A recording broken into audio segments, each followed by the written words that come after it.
আল্লাহ রাব্বুল আলামিন বলেন, মানুষকে এটা মনে করে নাকি সে নিজেকে ঈমানদার দাবি করবে আর তাকে পরীক্ষা নেওয়া ব্যতীত ছেড়ে দেওয়া হবে?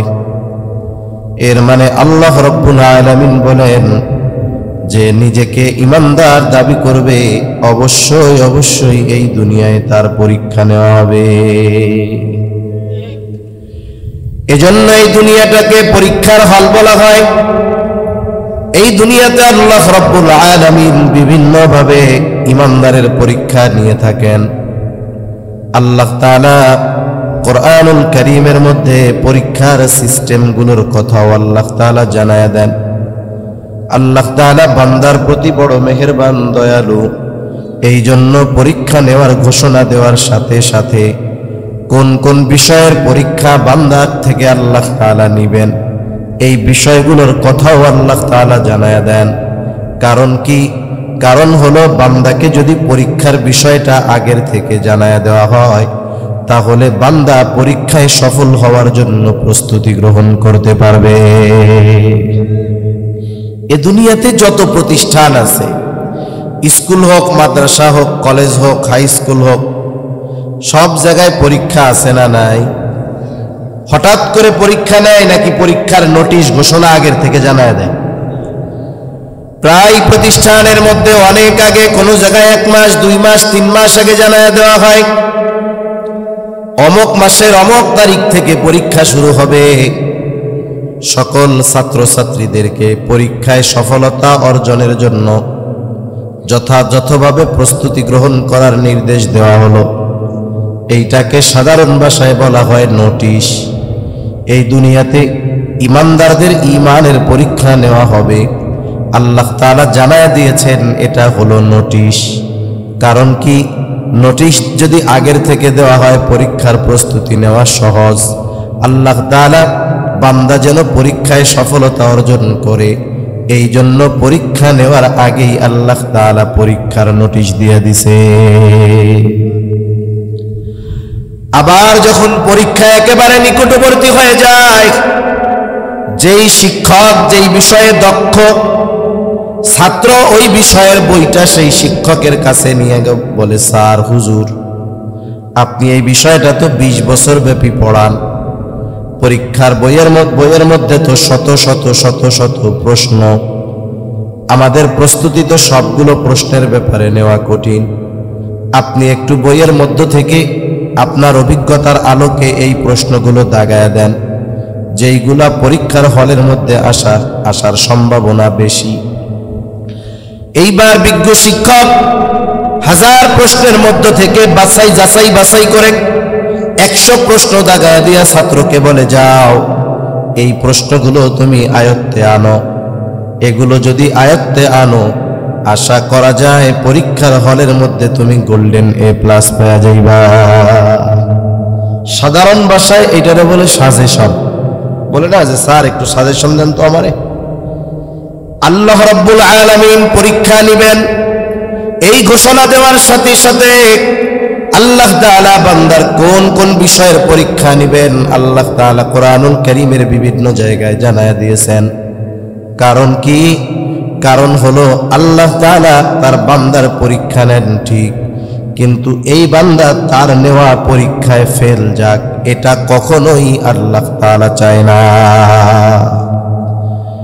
স্কুল, কলেজে, ভার্সিটিতে, মাদ্রাসায় যখন পরীক্ষা নেওয়া হয়, কোনো শিক্ষক কি চায় যে তার ছাত্র ফেল যাক? এরকম চায় নাকি? বরং ছাত্র যদি তার বিষয়ে ভালো করে, ওস্তাদরা যখন এক জায়গায় বসে, শিক্ষকরা যখন বসে, তখন অন্যান্য শিক্ষকদের সামনে গর্বের সাথে বলে, দেখছেন কি পড়াইছি, সবগুলা গোল্ডেন A+ পাইছে, আরো গর্ব করে। ঠিক কিনা বলে?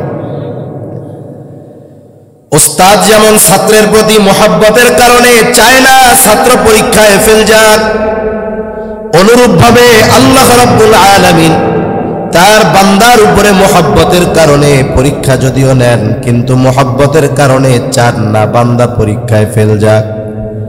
এই জন্য আল্লাহ রাব্বুল আলামিন পরীক্ষার বিষয়গুলো প্রথমে জানায়া দেন। আমি যেই আয়াতগুলো আপনাদের খেদমতে তিলাওয়াত করেছি, আল্লাহ তাআলা এই জায়গায় পরীক্ষার বিষয়গুলো উল্লেখ করে বলেন, ওয়ালা নাবলুওয়ান্নাকুম বিশাইইম মিনাল খাউফ। আল্লাহ তাআলা বলেন, অবশ্যই অবশ্যই আমি তোমাদের পরীক্ষা নিব। পরীক্ষা কিসের মাধ্যমে হবে? আল্লাহ তাআলা বলেন বিশাইইম মিনাল খাউফ। এক নাম্বার বিষয় আল্লাহ তাআলা বলেন, ও ঈমানদার, ভয় ভীতির মাধ্যমে তোমাদের ঈমানের পরীক্ষা নেওয়া হবে। দুই নাম্বার আল্লাহ তাআলা বলেন ওয়াল জু', ক্ষুধা অভাব দারিদ্রতার মাধ্যমে পরীক্ষা নেওয়া হবে। তিন নাম্বার ওয়া নাকসিম মিনাল আমওয়াল, মালের লসের মাধ্যমে পরীক্ষা নেওয়া হবে। চার নাম্বার ওয়াল আনফুস, জানের ক্ষতির মাধ্যমে পরীক্ষা নেওয়া হবে। পাঁচ নাম্বার ওয়াস সামারাত, ফল ফসলের ক্ষতির মাধ্যমে পরীক্ষা নেওয়া হবে। একটু খেয়াল দিয়া দেখেন, পাঁচটা বিষয়ের কথা আল্লাহ তাআলা বললেন। এক নাম্বার পরীক্ষা হলো বিশাইইম মিনাল খাউফ। ঈমানদারের ঈমানের পরীক্ষা হবে ভয়ভীতির মাধ্যমে। অতীতের ইতিহাসের দিকে যদি তাকানো হয়, ঈমানের উপরে অটল অবিচল থাকতে গিয়া হাজারো ভয়ভীতির সম্মুখীন হওয়া তাদের লাগছে। মনে করিলেন না এই জামানায় মনে হয় ভয়ভীতি নাই, বিষয়টা এমন নয়।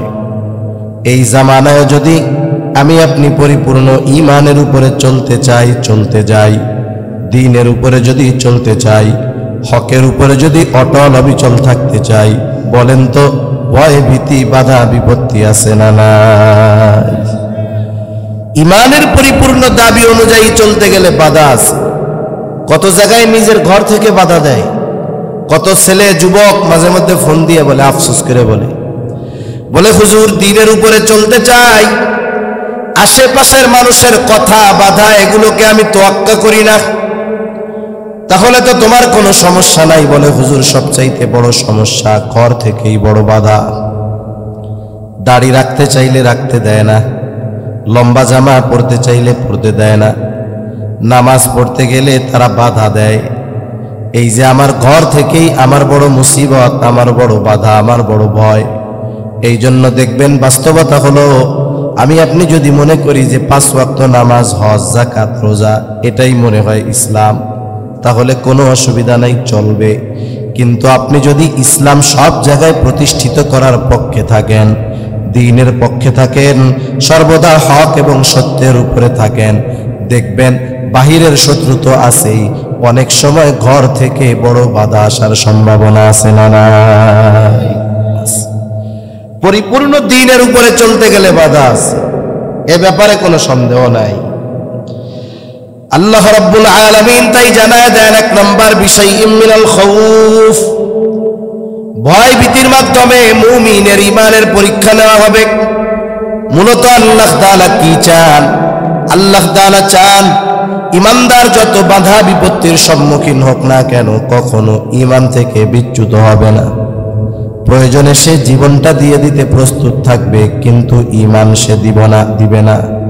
কারণ সে ঈমানকে তার জীবনের চাইতে দামি সম্পদ মনে করে, ঈমানকে সে তার জীবনের চাইতে দামি নেয়ামত মনে করে।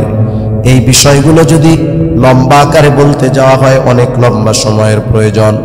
অতীতের হাজারো মানুষের ঘটনা বলা যাবে, তারা সারা দুনিয়া একদিকে রাখছে, ঈমানকে একদিকে রেখেছে, হাসি মুখে জীবন দিয়ে দিয়েছে, তবু ঈমান তারা ছাড়ে নাই। যেমন জীবন বাঁচানোর ক্ষেত্রে মৌখিকভাবে ঈমান গোপন করার সুযোগ আছে। একজন আপনারে বলতেছে, এই তোরে মেরে ফেলবো, মাথার মধ্যে পিস্তল ধরছে, যদি তুই ঈমান না ছাড়স তাইলে তোরে মেরে ফেলবো।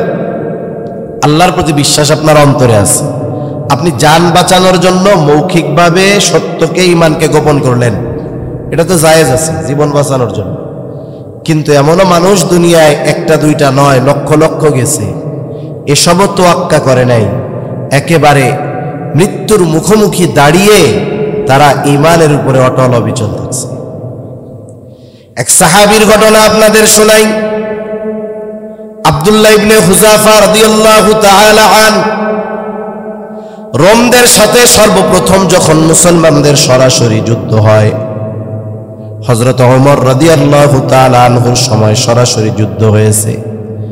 এর আগে তাবুকের যুদ্ধে মুসলমানদের সাথে তাদের যুদ্ধের কথা ছিল, কিন্তু আল্লাহ তাআলা রোম সৈন্যদের অন্তরের মধ্যে নবীজির ভীতি ঢুকায়া দিলেন। তারা চলে গেল বিনা যুদ্ধে। তাবুকে মুসলমানেরা জয়ী হয়ে গিয়েছিল।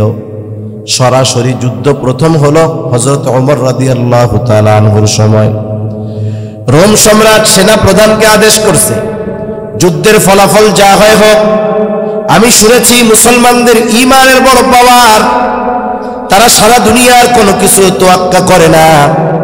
সেনাপতিকে নির্দেশ দিয়েছে, তুমি একদল জীবিত মুসলিম সৈন্য আমার কাছে ধরে আনবা, আমি একটু ওদের ঈমানের পরীক্ষা করব। ঘটনাক্রমে মুসলমানদের একটা কাফেলা, একটা দল কাফেরদের হাতে আটক হয়ে গেল। বাদশার নির্দেশ মোতাবেক রাজধানীতে পাঠায় দেওয়া হলো। পরের দিন বাদশার সামনে হাজির করা হলো। বাদশাহ এবার আটককৃত মুসলিম সৈন্যদেরকে জিজ্ঞাসা করতেছে, তোমাদের এই কাফেলার আমির কে, নেতা কে? আব্দুল্লাহ ইবনে হুযাফা যুবক মানুষ, 17-18 বছর বয়স, দাঁড়ায় গেছে, বলে আমি হলাম এই কাফেলার আমির। নাম জিজ্ঞাসা করে, নাম কি? বলে আমার নাম হলো আব্দুল্লাহ ইবনে হুযাফা। বাদশাহ এবার আব্দুল্লাহ ইবনে হুযাফাকে বলে, আব্দুল্লাহ তুমি আমার পাশে আসো, আমার পাশে আইসা বসো। তৎকালীন দুনিয়ার অন্যতম পরাশক্তি ছিল রোম। ওই রোমের শাসক তার বিরুদ্ধে যুদ্ধ করতে আসা মুসলিম সৈন্যদেরকে, সৈন্যদের নেতাকে বলতেছে আমার পাশে আইসা বসো। সবাই তো চিন্তা করতেছিল বাদশাহ এই বুঝি আদেশ দেয়, যাও এদের সবাইকে শুলিতে চড়ায় হত্যা করো অথবা শিরচ্ছেদ করে ফেলো। কিন্তু বাদশাহ দেখি হাসি মুখে শত্রুকে তার পাশে ডেকে নিয়ে বসায়। যখন মানুষ অনাকাঙ্ক্ষিত কোনো কিছু দেখে, ওই সময় মানুষ একটু আগ্রহী বেশি হয়, এটাই স্বাভাবিক, ঠিক কিনা বলেন? হায়রে, কেন শত্রুকে পাশে ডাক দিয়া বসায়? আব্দুল্লাহ ইবনে হুযাফা যখন বাদশার পাশে গিয়া বসছে, বাদশাহ আব্দুল্লাহ ইবনে হুযাফাকে বলে, আব্দুল্লাহ আমার তোমাকে দেখার পর তোমার প্রতি আমার একটা ভালোবাসা জাগ্রত হয়ে গেছে। আব্দুল্লাহ, আমি তোমার সাথে একটা মহব্বতের সম্পর্ক স্থাপন করতে চাই, কিন্তু আব্দুল্লাহ আমার আর তোমার মাঝে একটা জিনিস বাধা হয়ে দাঁড়ায় গেছে। আমি হইলাম খ্রিস্টান, তুমি হলে মুসলমান। ও আব্দুল্লাহ, তুমি যদি আমার মহব্বতের পাত্র হইতে চাও, আমার শর্তগুলা যদি মাইনা নাও, তাইলে তোমার লাভ হবে। 1 নাম্বার, তুমি যদি ইসলাম ধর্ম ত্যাগ করে খ্রিস্ট ধর্ম গ্রহণ করো, 1 নম্বরে আমি তোমারে ভালোবাসবো, শুধু তাই না। 2 নাম্বার, আমার ঘরে সুন্দরী যুবতী একটা কন্যা আছে, আমি তার সাথে তোমারে বিবাহ দিয়া দিব, তোমাকে আমি মুক্ত করে দিব। আবার আমার এই গোটা সাম্রাজ্যের অর্ধেক আমি তোমার নামে লিখে দিব। আমার মৃত্যুর পর বাকি অর্ধেকের মালিক তুমি হয়ে যাইবা। তুমি হবা এই বিশাল রোম সাম্রাজ্যের একচ্ছত্র অধিপতি। কত বড় অফার! চিন্তা কইরা দেখেন, এত কিছু দিবে, বিনিময়ে চাই ঈমান, ঠিক কিনা বলেন?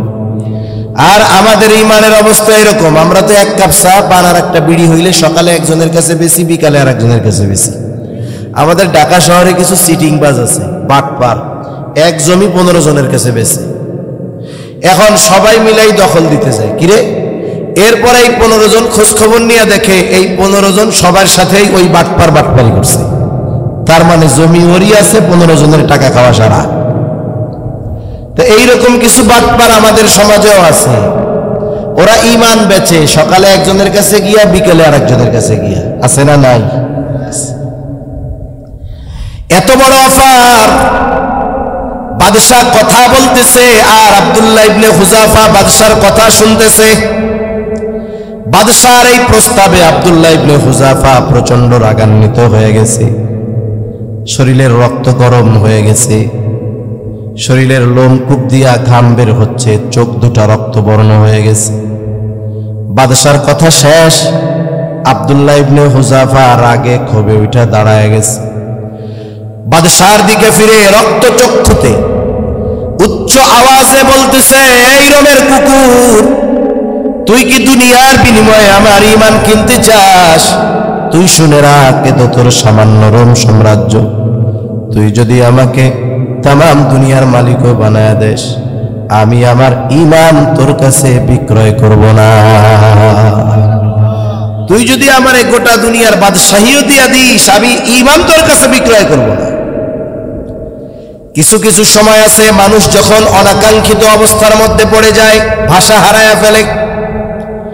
রোমের মানুষ কোনোদিন দেখে নাই তাদের বাদশার সামনে উঁচু গলায় চোখ গরম কইরা কেউ কথা বলতে পারে, এটা কোনোদিন কেউ দেখে নাই।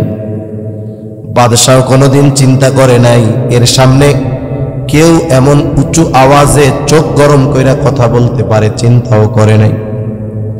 এই অনাকাঙ্ক্ষিত ঘটনা যখন ঘটেই গেছে, একেবারে সবাই চুপ, কিংকর্তব্য বিমূঢ় হয়ে গেছে, হতবাক হয়ে গেছে। বাদশাহ কিছু বলতে পারে না, তৎক্ষণাৎ অন্দরমহলে চলে গেল। কিছু সময় পরে ফরমান পাঠায় দিছে, কত বড় সাহস আমার প্রস্তাবে এইভাবে ফিরাইয়া দেয়, আমার মুখের উপরে কথা বলে, ঈমানের বড়াই করে, যাও ওকে জেলখানার মধ্যে আটকায় রাখবা, খাবারও দিবা না, পানিও দিবা না, দেখি কতক্ষণ ওর ঈমানের বড়াই থাকে। বাদশাহ আহলে কিতাব, খ্রিস্টান, আল্লাহরে বিশ্বাস করে, সেও ঈমানের মূল্য বুঝে, কিন্তু এরপরেও পরীক্ষা করতে চায়, দেখি ঈমান কেনা যায় কিনা। এই দিক দিয়ে আদেশ দিছে, জেলখানায় আটকায় রাখবা, খাবারও দিবা না, পানিও দিবা না।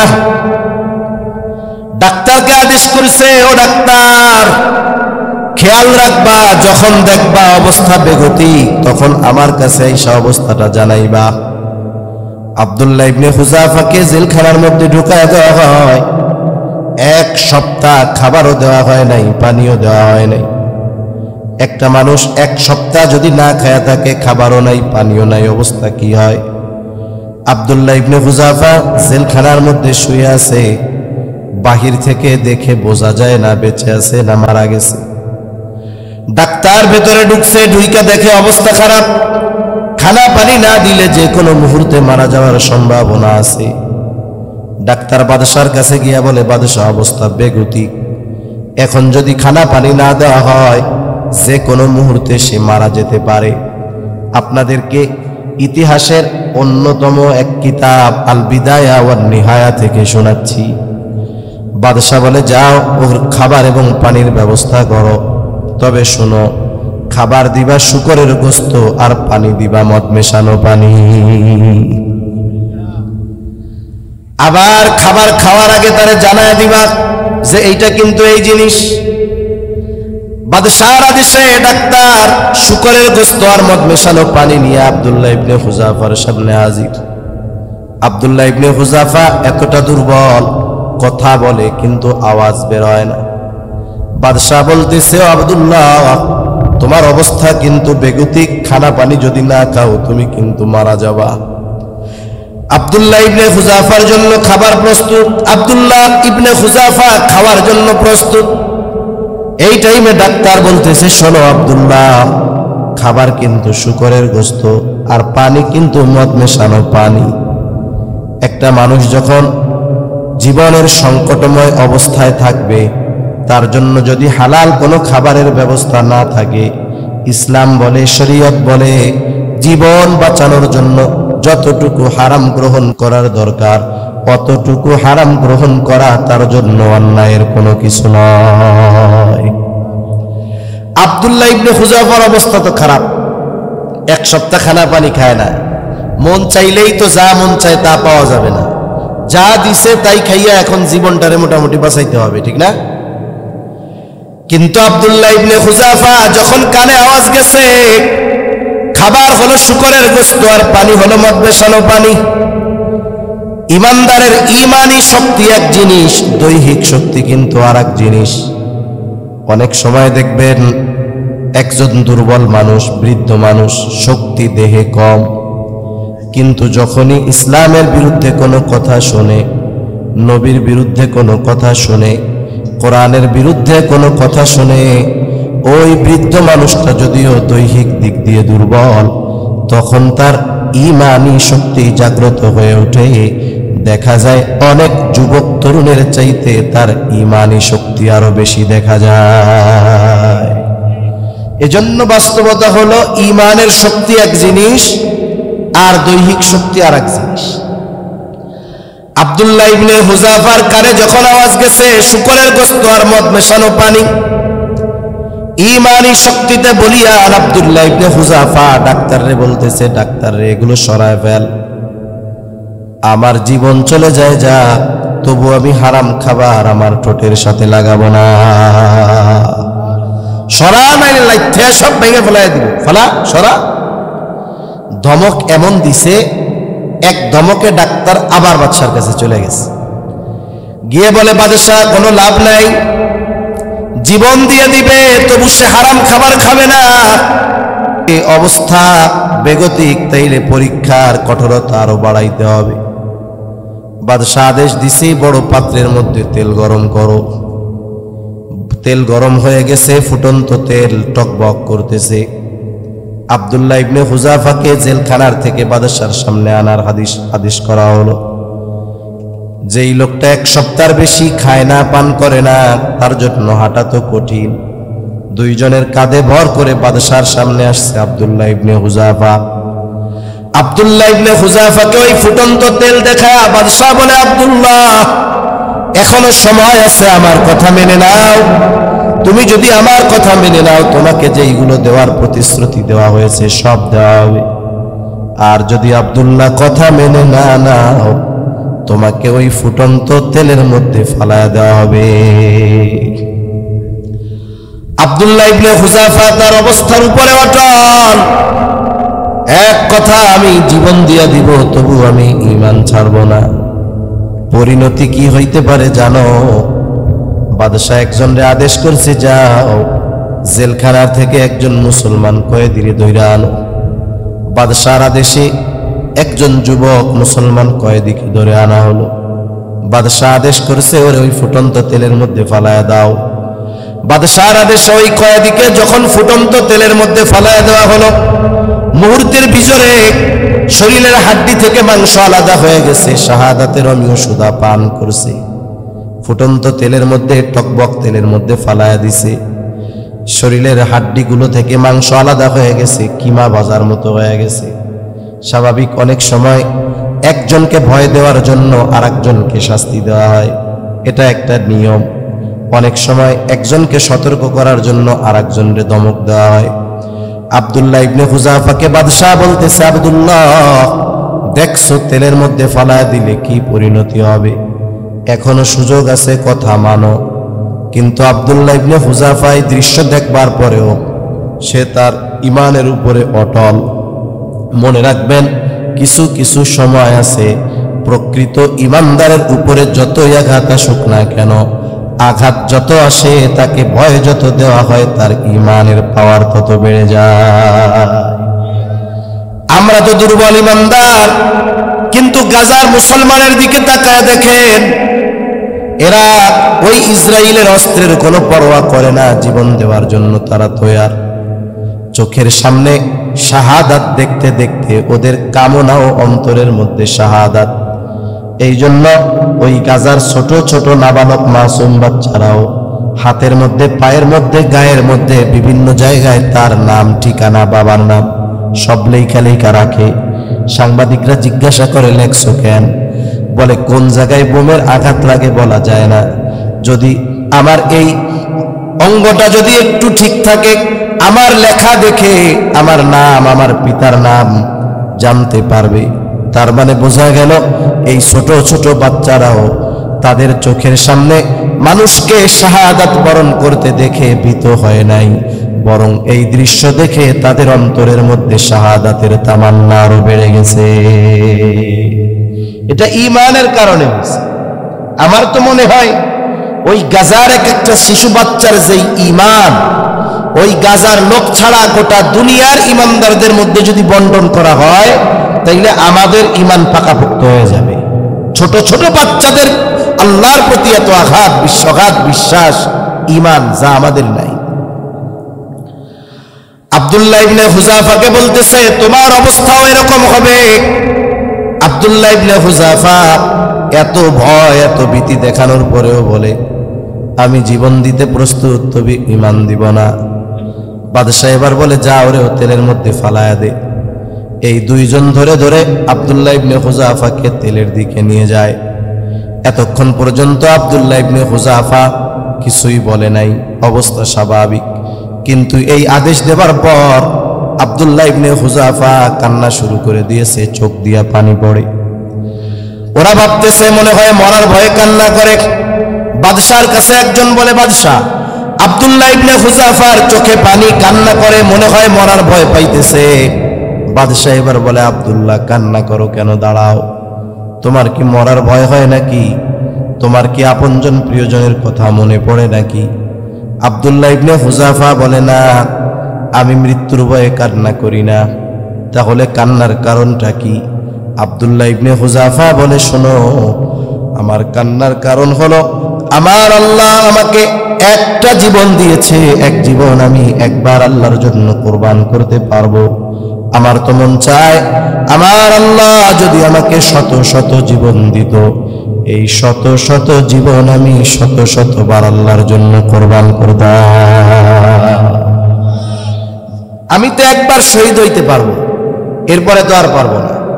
এই আফসোসে কান্না করতেছি। কারণ যারা শহীদ হয়, দ্বীনের জন্য জীবন দিয়ে দেয়, আল্লাহ তাআলা বলেন ওয়ালা তাকুলু লিমান ইউকতালু ফি সাবিলিল্লাহি আমওয়াত বাল আহইয়াউ ওয়ালাকিন লা তাশউরুন। আল্লাহর পথে যারা জীবন উৎসর্গ করে দেয়, আল্লাহ তাআলা বলেন তোমরা তাদেরকে মৃত বইল না, বাল আহইয়াউ ওয়ালাকিন লা তাশউরুন, বরং তারা জীবিত। আল্লাহ তাআলা বিশেষ ব্যবস্থাপনার মাধ্যমে তাদের জীবন অতিবাহিত করার ব্যবস্থা করেন, তাদের রিজিক দেন। হাদিসের মধ্যেও আসছে সবুজ পাখির মধ্যে শহীদদের রূহ দেওয়া হয়, ওরা জান্নাতের মধ্যে উড়ে বেড়ায়। আল্লাহ তাআলা জিজ্ঞাসা করে তোমাদের মনে কি চায়? ওই যে শহীদ যারা হইছে তারা বলে আল্লাহ কিছুই মন চায় না, তবে একটা জিনিস শুধু মন চায়। কি মন চায়?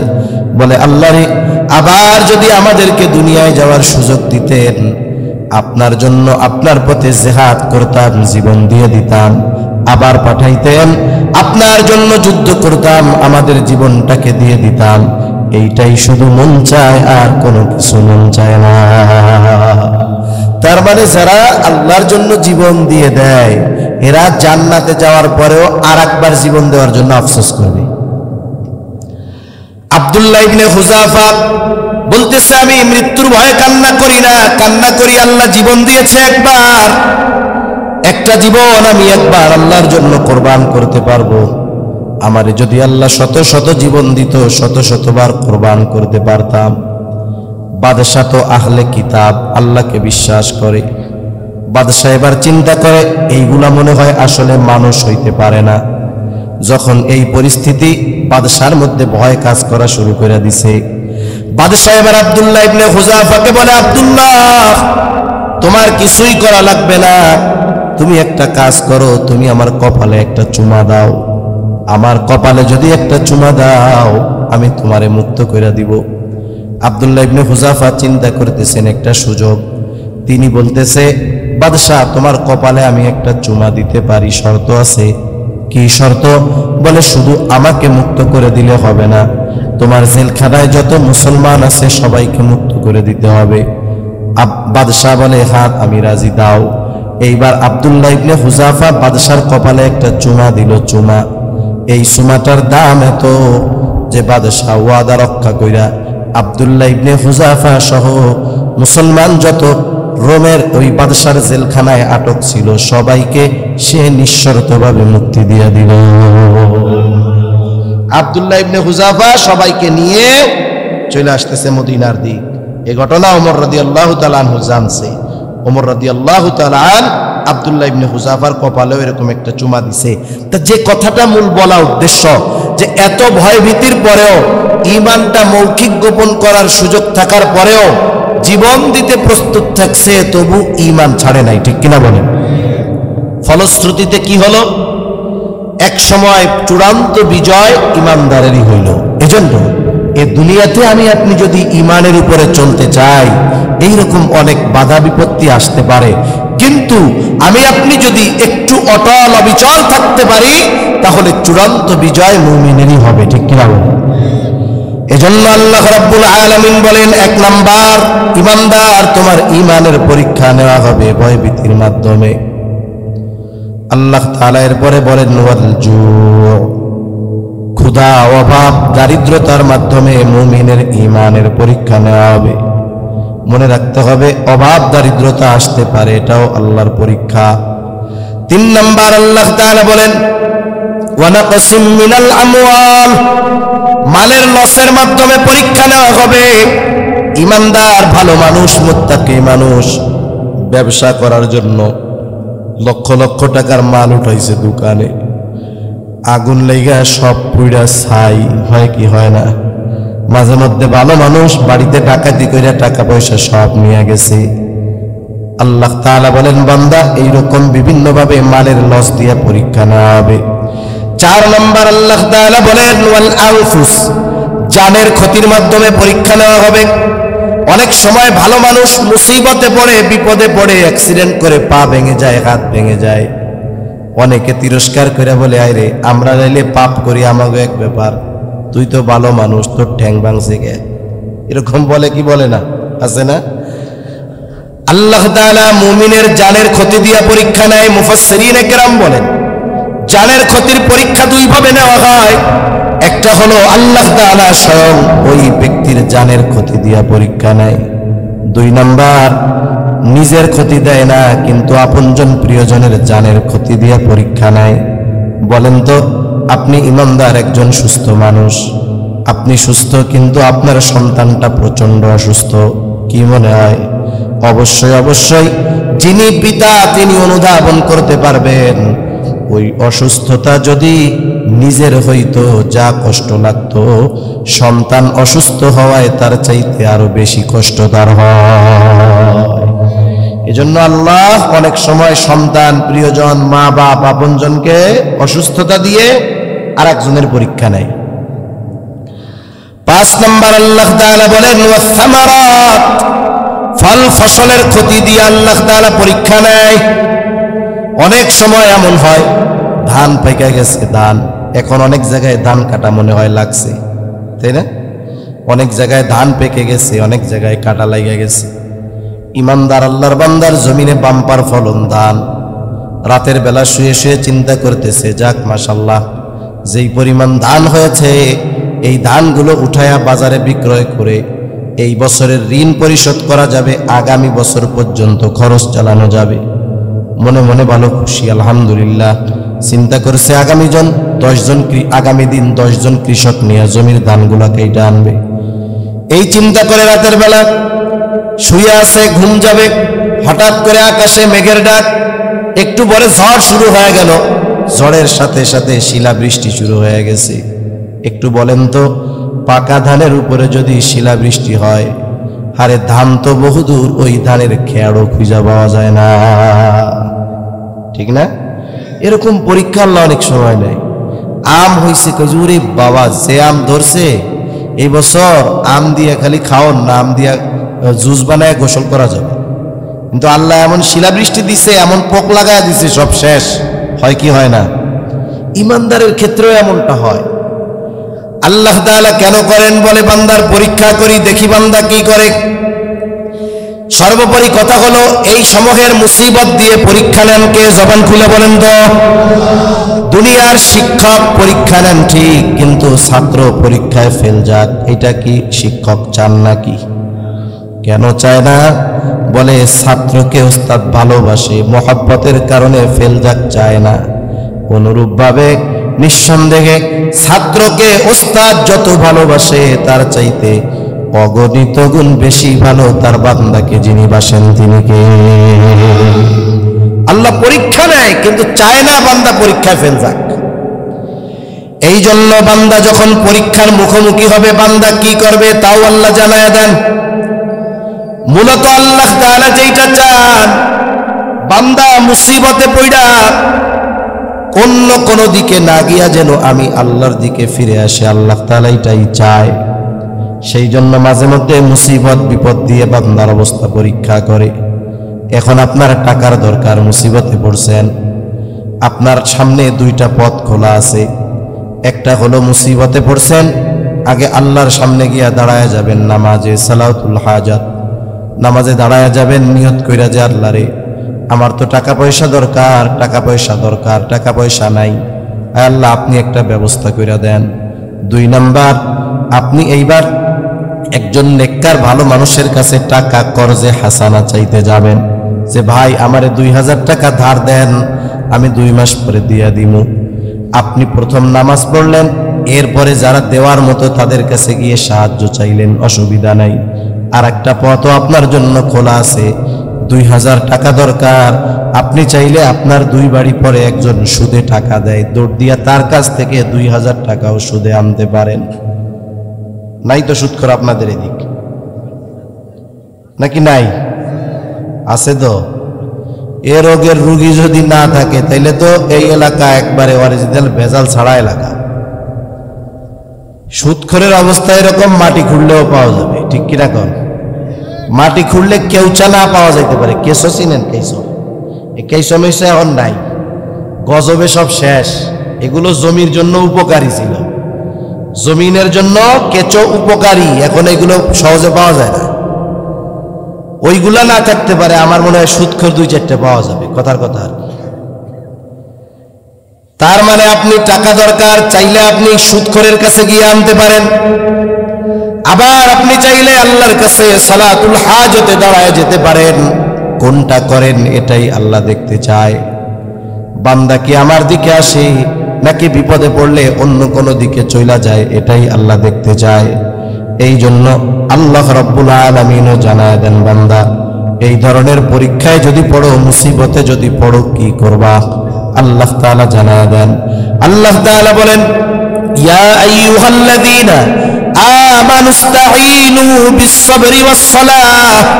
আল্লাহ তাআলা বলেন, হে ঈমানদারেরা, ইস্তাঈনু, আমি আল্লাহর কাছে তোমরা সাহায্য চাও। বলেন তো সাহায্য কখন লাগে? আরামে থাকলে না বিপদে পড়লে? আর একটু জোরে বলেন, কখন লাগে? বিপদে পড়লে তখন সাহায্যের দরকার হয়। বিপদটা যেমন বিপদ হোক না কেন, বলেন তো ওই বিপদ থেকে উদ্ধার করার ক্ষমতা আল্লাহ তাআলার আছে না নাই? এই জন্য বিপদ যেমন হোক, যত বড় হোক আর ছোট হোক, বিপদে পড়লে আগে সাহায্য কার কাছে চাইবো? জোরে বলেন। আল্লাহ তাআলা সেই কথা বলেন, হে ঈমানদারেরা, ইস্তাঈনু, আমি আল্লাহর কাছে তোমরা বিপদে পড়লে সাহায্য চাও। এখন বলতে পারেন, আল্লাহ আপনার কাছে সরাসরি কেমনে সাহায্য চাইব?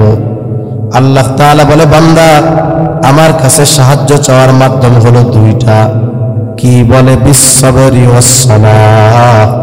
আমি আল্লাহর কাছে সাহায্য চাওয়ার মাধ্যম হইল ধৈর্য আর নামাজ। কিন্তু আমাদের দেশে অনেক মানুষ দেখছি মুসিবতে যখন পড়ে অমক বাবার দরবারে যাবে, অমক দরগায় যাবে, অমক মাজারে যায় মানত করবে, আছে না নাই এরকম? অথচ সাহায্য সরাসরি আল্লাহ তাআলার কাছে চাইতে হবে। চাওয়ার পদ্ধতি কি আল্লাহ তাআলা শিখাইয়া দিয়েছেন। এ কি আমার বাপ দাদার কথা না আল্লাহর কথা? আল্লাহ তাআলা বলেন, বিস-সাবরি ওয়াস-সালাহ, সাহায্য চাওয়ার মাধ্যম হইল ধৈর্য আর নামাজ। প্রথম অপশন সবর, ধৈর্য। এখন আসেন ধৈর্য কাকে বলে বুঝতে হবে। আমার হাত কেটে গেছে, আপনার হাত কেটে গেছে, বলেন তো হাত কেটে যাওয়া এটা মুসিবত নয় কি? বিপদ না? এখন আপনি যদি চিন্তা করেন হাত কেটে পয়সা টইসা যা হয় হোক, আমি ডাক্তারের কাছে যাব না, ঘরের মধ্যে বসে থাকবো, যা হয় হোক, আমি সবর করব। আসলে এটা কিন্তু সবর না। সবর কি? নবীজি বলতেছেন, হাদিসের মধ্যে আসছে, তোমরা অসুস্থ হলে চিকিৎসা গ্রহণ করো। তার মানে অসুস্থ হলে চিকিৎসা গ্রহণ করা এটা নবীজির সুন্নাত। আপনার হাতটা কেটে গেছে, আপনার জ্বর হয়েছে, আপনি অসুস্থ, ঘরে বৈশা না থাইকা ডাক্তারের কাছে যাইতে হবে, এটা সুন্নাত। তবে ডাক্তার ওষুধ দিয়েছে, এই ওষুধ খান, আশা করা যায় জ্বর ভালো হয়ে যাবে। আপনি চিকিৎসা করাবেন ঠিক, ডাক্তারের কাছ থেকে ওষুধও আনবেন, অসুবিধা নাই, তবে আপনার ইয়াকিন হবে, বিশ্বাস হবে এই ওষুধ আমাকে ভালো করতে পারবে না যতক্ষণ না আল্লাহ তাআলা আমাকে ভালো করে। আপনি ওষুধ খাবেন, জ্বর হইছে নাপা, ইয়াকিন এটা হবে না যে নাপা আমার জ্বর ভালো করতে পারে, বরং ইয়াকিন হবে আমার জ্বর, আমি চিকিৎসা নিব, নাপা খাবো, এটা নবীর সুন্নাত, তবে আল্লাহ তাআলা যদি আমাকে ভালো করে তাইলে এই নাপা আমার জন্য কাজ করবে, এটাই সবর। সোজা কথায় যদি বলি, বিপদে পড়লে ওই বিপদ থেকে বাঁচার বৈধ প্রচেষ্টা করা, তবে ওই চেষ্টার উপরে ভরসা করা যাবে না, ভরসা হবে কার উপর? মাঝে মধ্যে আমি বলি এরকম, আপনাদের বরিশাল মেডিকেল কলেজ আছে না, সারা রাত 3 রাত 24 ঘন্টা ওই জায়গায় চিকিৎসা চলে, অপারেশন চলে। মনে করেন গভীর রাত আমার মতো হুজুর যারা, মুরব্বী যারা যদি রাত্রে হসপিটালে থাকে, এরা রাত 12টার পরে খুঁজে মসজিদটা কোন জায়গায়, ঠিক কিনা বলেন? এরা তো আর চার দোকানে বসে বিড়ি টাইনে আড্ডা দিয়ে সময় কাটাইতে পারবে না, চিন্তা করে মসজিদে যাই, 2-4 রাকাত নামাজ পড়বো না, এরপরে ঘুমাই থাকবো, ইমাম সাহেব বা মুয়াজ্জিন এসে এমনি ডাক দিয়ে উঠাবে, ঠিক কিনা বলেন? এখন মনে করেন এক মুরব্বী, তার রুগী আছে হসপিটালে, বাড়ি দূরে, এখন সে মসজিদের মধ্যে গিয়া বৈশা রয়েছে বা নামাজ পড়তেছে। হঠাৎ করে একটু পরে আরেকটা যুবক ওই মসজিদের মধ্যে গেল।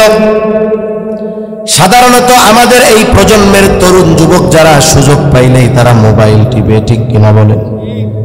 যুবক কত আছে 5 ওয়াক্ত নামাজ কিন্তু ঠিক মতো পড়ে না, কিন্তু প্রত্যেকটা রাত মোবাইল টিপা টিপা কাটায় দেয়। এইরকম যুবকের অভাব আমাদের সমাজে নাই। অভাব আছে? অভাব নাই। এখন ওই যুবকটা এসে নামাজে দাঁড়াইল, দীর্ঘ সময় নামাজ পড়ার পরে লম্বা দোয়া মুনাজাত আল্লাহ তাআলার কাছে করছে। মুরব্বিও একটু চিন্তা করে, আহারে এই জামানার বাইজিদ বুস্তামি এরে বলা চলে, কারণ সব যুবক মোবাইল টিপে 4 দোকানে বন্ধুদের সাথে আড্ডা দেয়, আরে সুযোগ পায় নামাজ পড়ে। এইবার মুরব্বী একটু নিজের থেকে আগ্রহী হয়ে যুবকটারে জিজ্ঞাসা করে, পরিচয় জানতে চায়।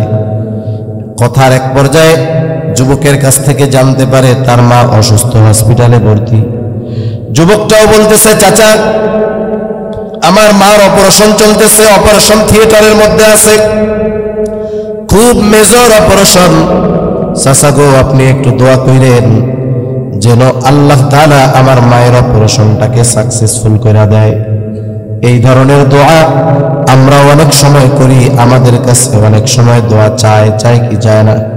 বলে দোয়া কইরেন আমার বাবার অপারেশনটা যেন আল্লাহ সাকসেসফুল করে দেয়।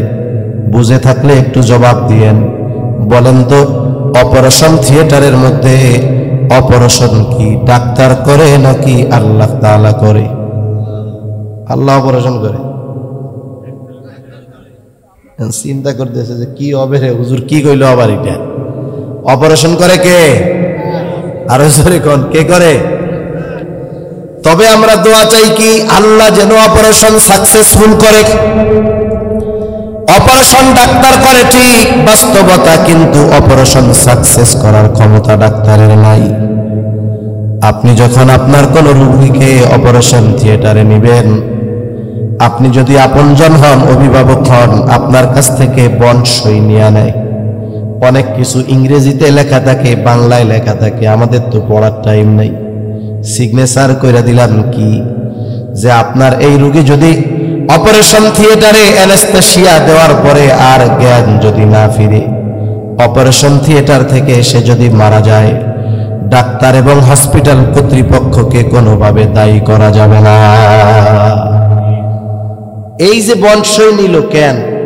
ডাক্তারের ভয় আছে এই জন্য, ঠিক কিনা কন? আর যদি অপারেশন সাকসেস করার ক্ষমতা দুনিয়ার ডাক্তারের হাতে থাকতো, এই দুনিয়ায় একটা রোগী অপারেশন থিয়েটার থেকে মারা যাইতো না। বোঝা গেল অপারেশন থিয়েটারে অপারেশন করে ডাক্তার, কিন্তু সাকসেসফুল করতে পারে না, বরং অপারেশন সাকসেসফুল যিনি করেন তিনি কে? এই যে বিষয়টা হলো সবরের কম্বিনেশন যাকে বলে। অপারেশন করাইতেছেন ডাক্তারের দিয়া, কিন্তু ভরসা রাখতেছেন কার উপরে? এইটাই হলো সবর। দুনিয়ায় মুসিবতে পড়লে, বিপদে পড়লে বিপদ থেকে বাঁচার বৈধ চেষ্টা করতে হবে, তবে ওই চেষ্টা প্রচেষ্টার উপরে ভরসা নয়, ওষুধের উপরে ভরসা নয়, আসবাবের উপরে ভরসা নয়, বরং ভরসা কার উপরে হবে? আল্লাহর উপরে হবে। এটা সবর। 2 নম্বর আল্লাহ তাআলা বলেন ওয়াসসালাহ, ধৈর্য আর নামাজ। নামাজ হলো এমন এক ইবাদত যা বান্দাকে আল্লাহ তাআলার প্রতি নৈকট্য অর্জনে সহযোগিতা করে। আপনি যার কাছ থেকে সাহায্য চান, যার প্রতি আমার আপনার এমন আস্থা, তার নৈকট্য অর্জন যদি করে দেয়, তাহলে নামাজের বিকল্প আর কোনো কিছু নাই। এই জন্য ধৈর্যের সাথে সাথে আল্লাহ তাআলার কাছে বিপদে পড়লে বলা, আল্লাহ আমরা আমাদের প্রচেষ্টা করেছি, এখন আপনি সফলতা দেওয়ার মালিক, আপনি বিপদ থেকে উদ্ধার করার মালিক। এই যে বান্দার সাথে আল্লাহর সাথে কথোপকথনের অন্যতম মাধ্যম হলো সালাত, নামাজ। ইতিহাস থেকে আপনাদেরকে শোনাই, তারিখে দিমাশক থেকে শোনাই আপনাদের, হযরত ওমর রাদিয়াল্লাহু তাআলা আনহুর সময় একবার দুর্ভিক্ষ লাগছে। দুর্ভিক্ষ লেগেছে, যা বাজারে পাওয়া যায় মানুষের ক্রয় সীমার বাইরে, মানুষ কষ্টের মধ্যে আছে। হযরত ওমর রাদিয়াল্লাহু তাআলা আনহু চিন্তিত হয়ে গেছে, কি করা যায়? দুর্ভিক্ষ, বাজারে পণ্য সংকট হইলেই পড়ে যায়, চাহিদা বেশি, বাজারে পণ্য কম, অটোমেটিক দুর্ভিক্ষ হয়ে যায়, ঠিক কিনা বলেন? মদিনার বাজারে খাদ্যশস্যের অভাব। হযরত ওমর রাদিয়াল্লাহু তাআলা আনহু ইশার নামাজের পরে সাহাবায়ে কেরামকে নিয়ে পরামর্শ করলেন, কি করা যায়? পরামর্শের শেষে সিদ্ধান্ত হইল খাদ্যশস্য আমদানি করতে হবে। দেখেন না, দেশে যখন কোনো কিছুর দাম বাড়ে, আমদানি যখন করা হয় দাম কমে যায়। হযরত ওমর রাদিয়াল্লাহু তাআলা আনহু সিদ্ধান্ত নিলেন, আগামীকাল ফজরের পরে এক দল চলে যাবে ইয়ামেন, আর এক দল মিশর, আর এক দল আর এক দিক, এভাবে এক এক দল এক এক দিকে যাবে, খাদ্যশস্য আমদানি করবে, যাতে মদিনার বাজারের খাদ্যশস্যের অভাব দূর হয়ে যায়। সব কিছু সেটিং ফিটিং করতে দীর্ঘ রাত হয়ে গেল। হযরত ওমর রাদিয়াল্লাহু তাআলা আনহু সুবহে সাদিকের পূর্ব মুহূর্তে হযরত ওমর রাদিয়াল্লাহু তাআলা আনহু ঘরের মধ্যে পায়চারি করতেছে, চোখের মধ্যে ঘুম নাই। হযরত ওমর রাদিয়াল্লাহু তাআলা আনহু চিন্তা করতেছে, কি করা যায়? সুবহে সাদিকের পূর্ব মুহূর্তে হযরত ওমর রাদিয়াল্লাহু তাআলা আনহু ওনার ক্লান্ত দেহটা বিছানার মধ্যে এলায়া দিলেন। এবার ওনার তন্দ্রা তন্দ্রা ভাব আসছে, পরিপূর্ণ ঘুমায়া যান নাই। আপনাদের হয় কিনা জানি না, অনেক সময় আমার এরকম হয়, গাড়ির মধ্যে ঝিমুনি আসতেছে, ঝিমুনি, এখনো কিন্তু ঘুমাই নাই, শুইয়াও পড়ি নাই, হেলানো দেই নাই, এমনে বৈশা আছি। দেখা যায় এই ঝিমুনি ঝিমুনি অবস্থার মধ্যে আমি বিশাল একটা স্বপ্ন দেখা ফেলছি। এরকম আপনাদের হইছে কখনো? মসজিদের মধ্যে বৈশা আছি, বৈশা থাকলে তো জিমাইলে আর ওযু ভাঙবে না, ওই অবস্থায় আমি স্বপ্নে দেখছি এরকম, যে অনেক লম্বা স্বপ্ন দেখছি। কি দেখছি? যে ছোটবেলা থেকে বড় হয়ে গেছি, বড় হইয়া এই বড় বাদশা হয়ে গেছে, আবার মইরা হয়ে গেছি, লাভ দিয়ে উঠছি, কিরে। কিন্তু কয়েক মুহূর্তের ভিতরে এরকম স্বপ্ন আমরা অনেক সময় দেখি, এটা হয়। হযরত ওমর রাদিয়াল্লাহু তাআলা আনহু শুয়ে আছেন, চোখে ঘুম ঘুম ভাব, ঘুমায়া যান না। ইতিমধ্যে তিনি দেখতেছেন ওনার সামনে মুহাম্মাদুর রাসূলুল্লাহ সাল্লাল্লাহু আলাইহি ওয়াসাল্লাম হাজির হয়ে গেছে। নবীজির চেহারাটা মলিন দেখা যায়। হযরত ওমর জিজ্ঞাসা করে, ইয়া রাসূলুল্লাহ, আপনার চেহারাটা মলিন দেখা যায় কেন? নবীজি বলেন, ও ওমর, আমি কি তোমাদেরকে দুর্ভিক্ষ মোকাবেলার আমল শিখায়া দেই নাই? ও ওমর, আমি কি তোমাদেরকে সালাতুল হাজত শিখায়া দেই নাই?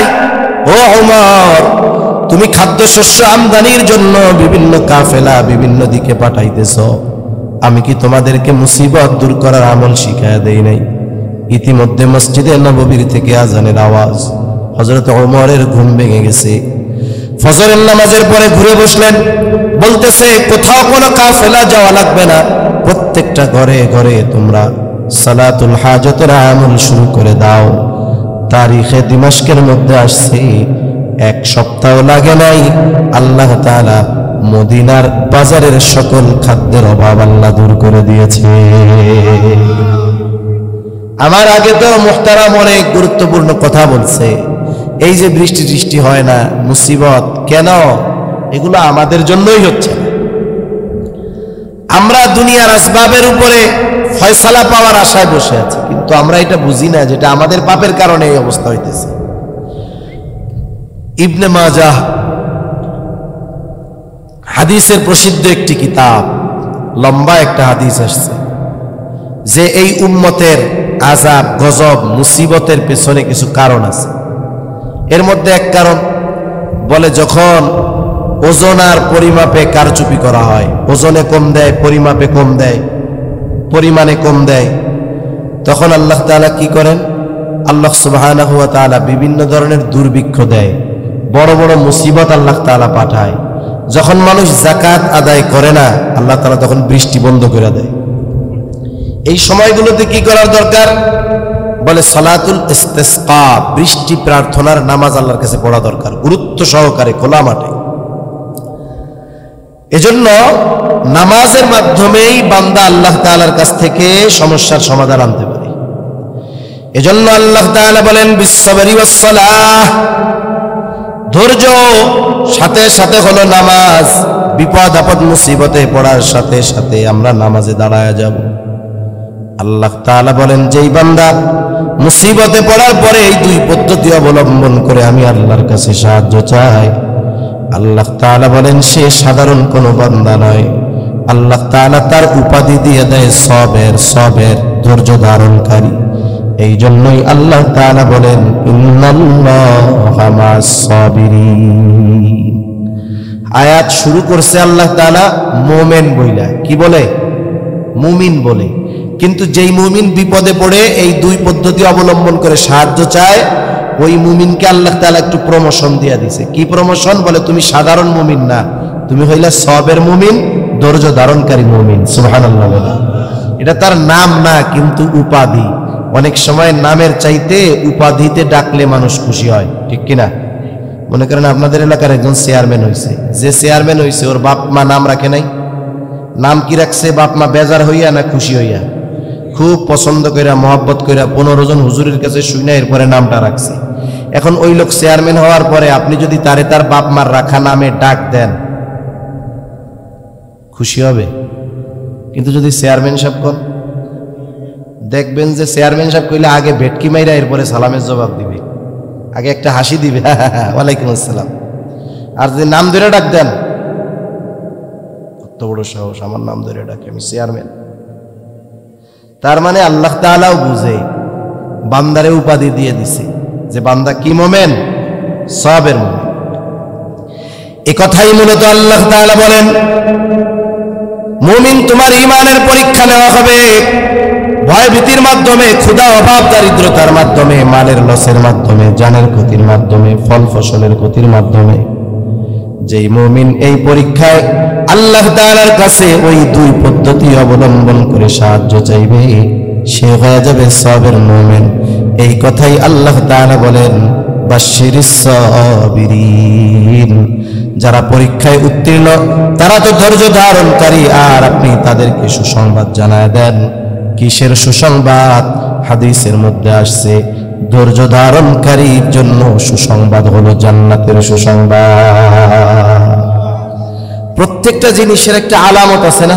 আলামত। মেঘ দেখলে বৃষ্টি বুঝি, দাড়ি টুপিওয়ালা দেখলে মোটামুটি মুসলমান বুঝি। এখন সবের মুমিনের একটা আলামত আছে। কি আলামত?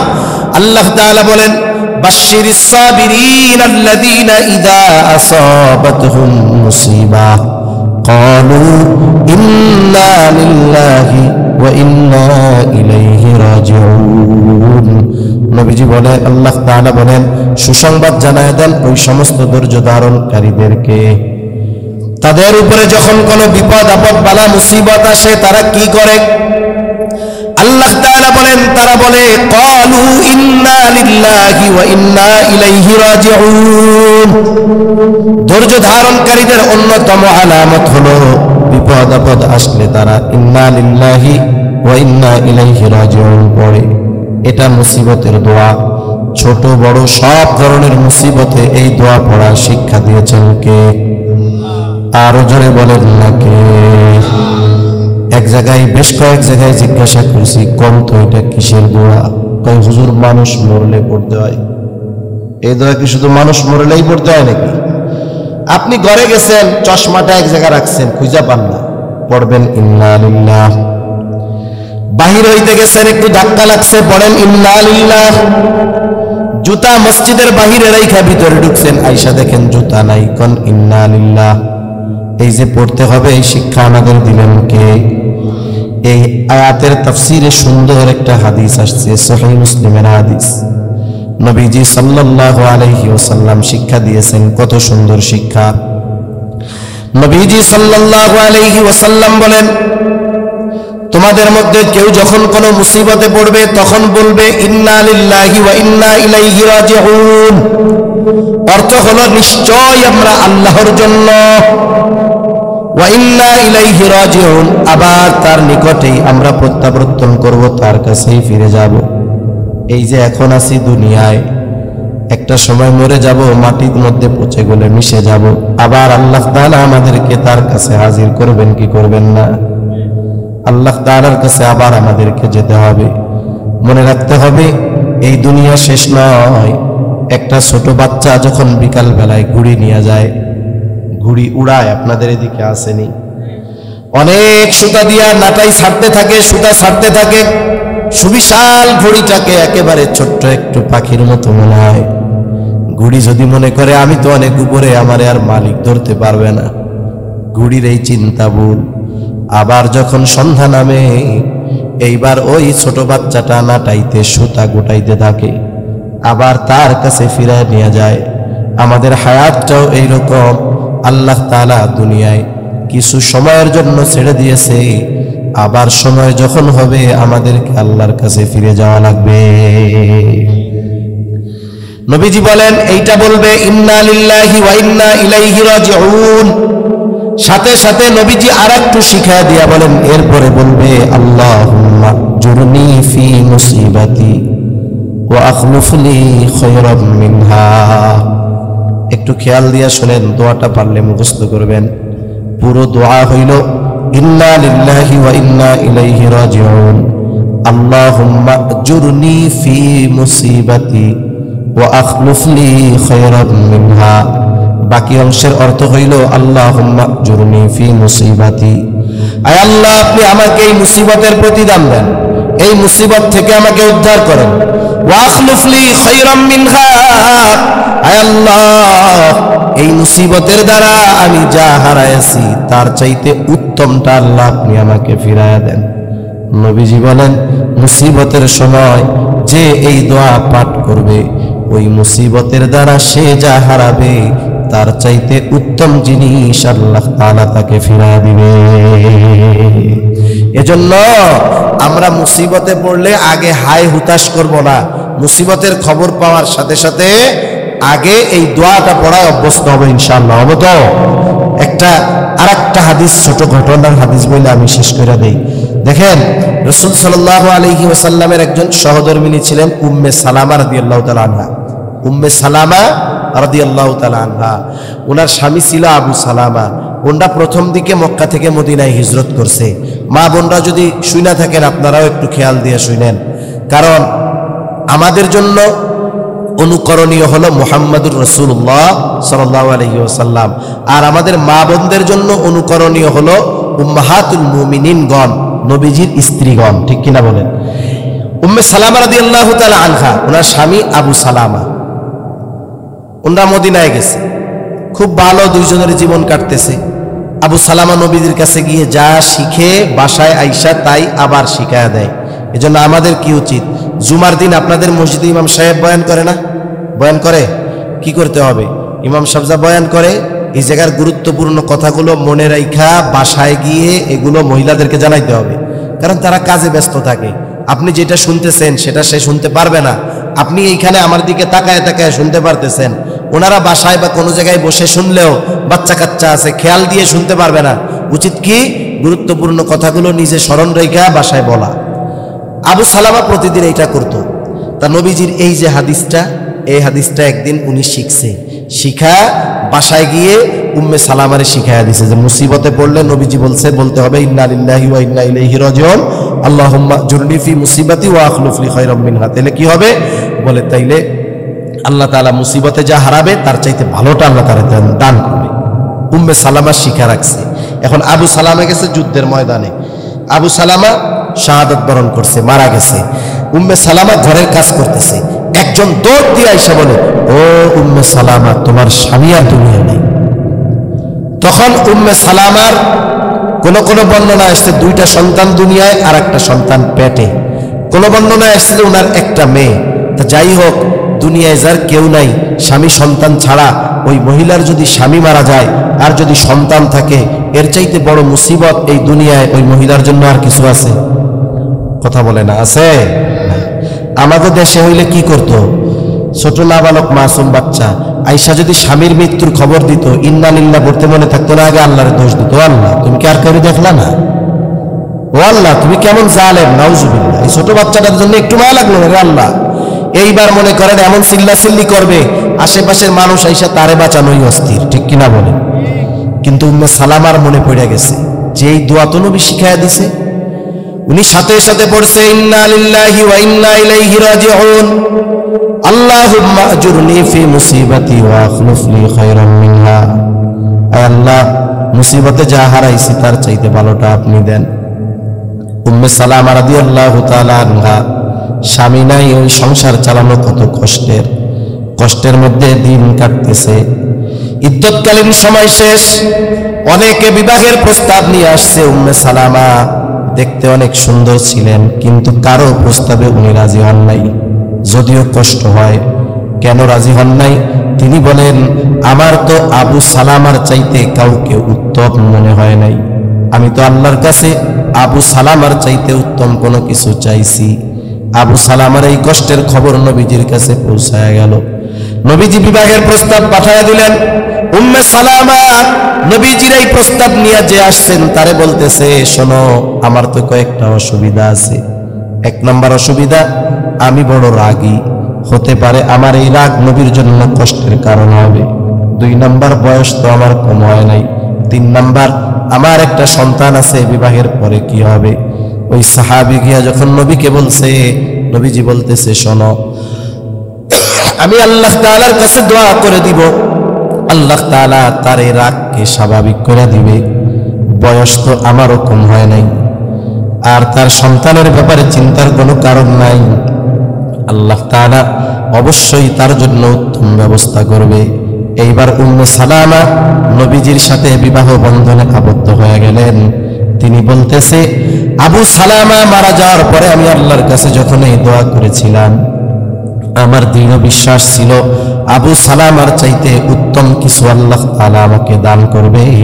কিন্তু আল্লাহ তাআলা যে আমাকে স্বামী হিসাবে মুহাম্মদুর রাসূলুল্লাহকে দান করবে, এটা আমি কশ্চিনকালেও কল্পনাতেও চিন্তা করি নাই।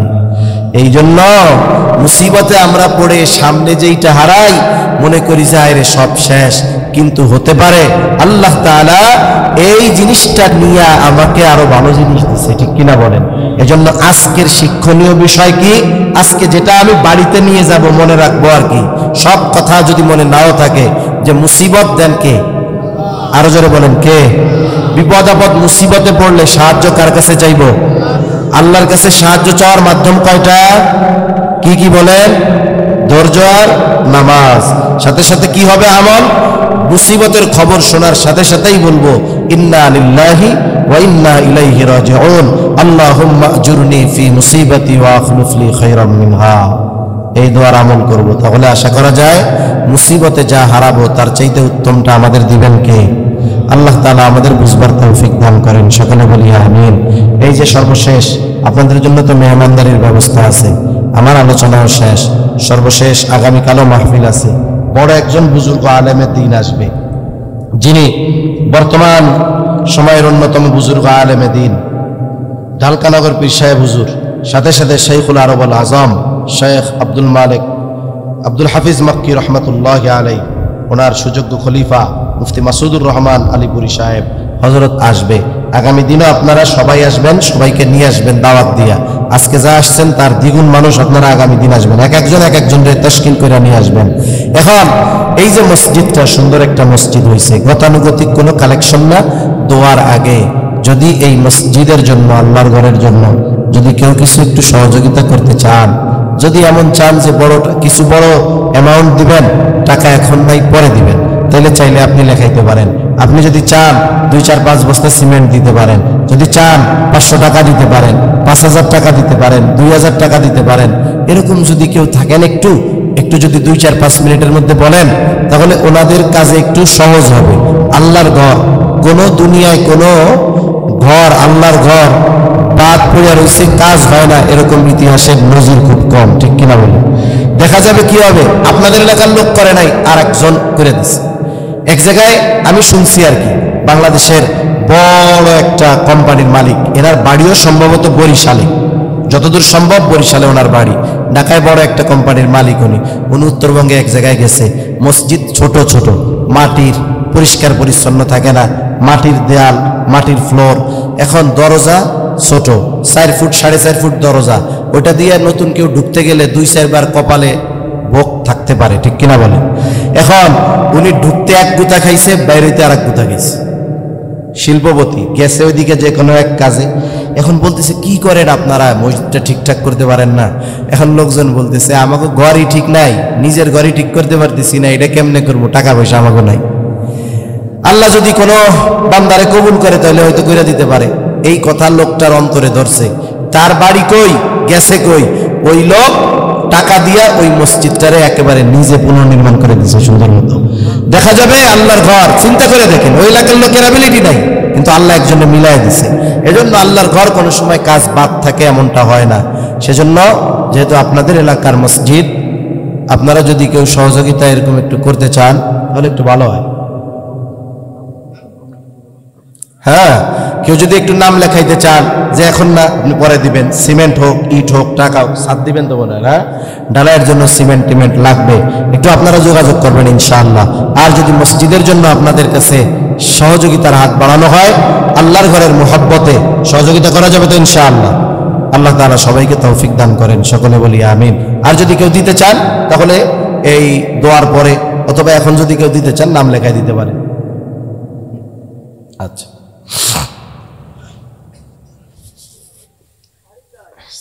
হ্যালো হ্যালো হ্যালো, আসসালামু আলাইকুম ওয়া রাহমাতুল্লাহি ওয়া বারাকাতুহু। আলহামদুলিল্লাহ, চতুর্থবারের মতো আমাদের এই গ্রামে তাফসীরুল কুরআন মাহফিল আমরা শুনতে পাইলাম। আজকে প্রথম দিন। হযরত এই গণনার মধ্যে অনেক দূর থেকে আসছে, আজকে যারা এই কথা বলছে অনেক দূর থেকে আসছে।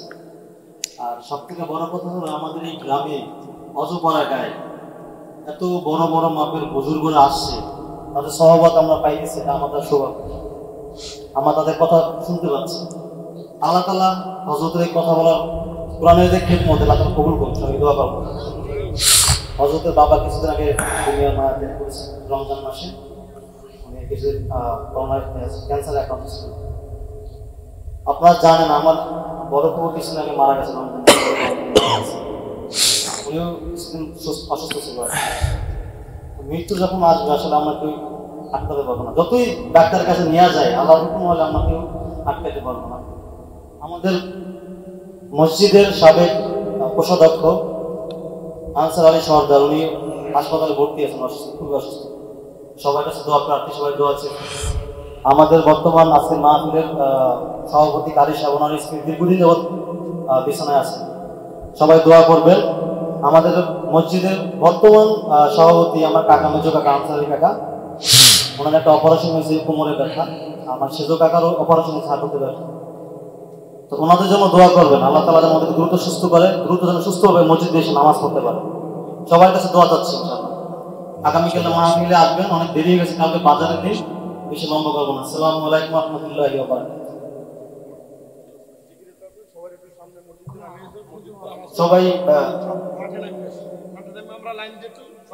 সবাই একটু ভিতরে যারা আছেন মাঠে নামেন, নামাজের কথা যেন কাতার রোধ হয়, নামাজের কথা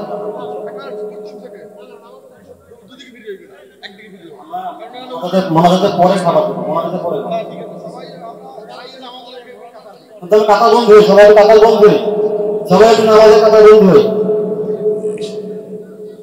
গাড়ি নিয়ে বেরোয়া ঝামেলা হয়ে যাবে। হ্যাঁ, আমার গাড়িটা বের করে দিলে ভালো হইতো আগে। হ্যাঁ হ্যাঁ, একটু জায়গা রাখতে পারেন। এই রাস্তায় রাস্তায় রাস্তায়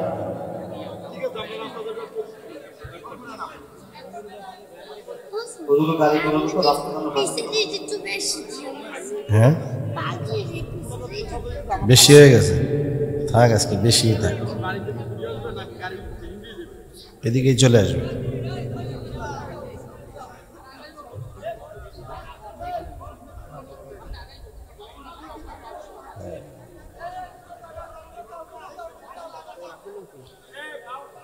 এগুলো কি দিবেন মোনাজাতের পরে না? পানি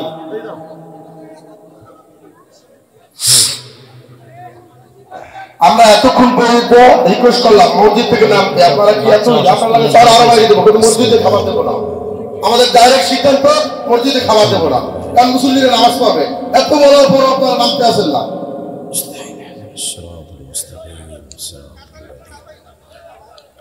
একটু চাপা চেপে চেপে বসি, চেপে চেপে বসি, আমার চেপে দ্রুত বসে দোয়া হবে।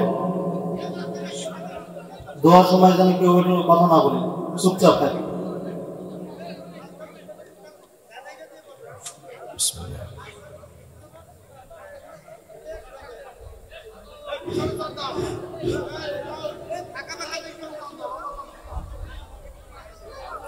আমরা শব্দ না করি, সবাই কথা না বলি।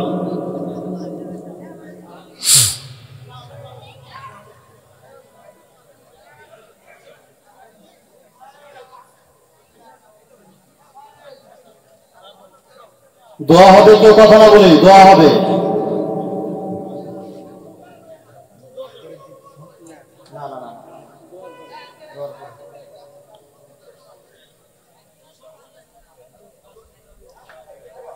দোয়া খুব গুরুত্বপূর্ণ বিষয়। দোয়ার সময় কেউ কথা না বলে, কেউ উচ্ছৃঙ্খল না করি। আলহামদুলিল্লাহ বিগত বছরের মাহফিলগুলোতে আমাদের হযরত যারা আসেন ওনারা খুবই সন্তুষ্ট প্রকাশ করছে যে আমাদের মাহফিল খুব সুশৃঙ্খল হয়, কোনো ঝামেলা হয় না ইনশাআল্লাহ। এটা যেন আমরা বজায় রাখতে পারি।